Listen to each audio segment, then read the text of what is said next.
17-oktyabrdan Qozog'istonda pedofillarga nisbatan kimyoviy kastratsiya qo'llanila boshlaydi. Assalomu alaykum hurmatli tomoshabin, yurtimizdagi barcha yangiliklarni kanalimizda kuzatib boring. Qozog'iston Respublikasi Sog'liqni saqlash vazirligi majburiy tibbiy chora sifatida qo'llaniladigan kimyoviy kastratsiya tartibiga o'zgartirishlar kiritdi. Yangi qoidalar vazirlik buyrug'i bilan tasdiqlanib 2025-yil 17-oktyabrdan amalga kiritiladi.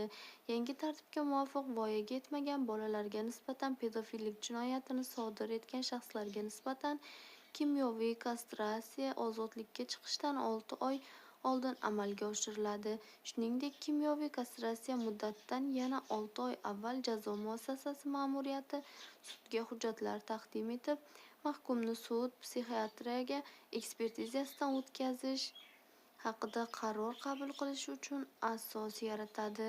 Qozog'iston Sog'liqni saqlash vazirligining ta'kidlashicha, bu chora ruhiy kasallik sabab majburiy davolanishga yuborilgan, biroq javobgarlikni istisno etmaydigan shaxslarga nisbatan qo'llanilmaydi.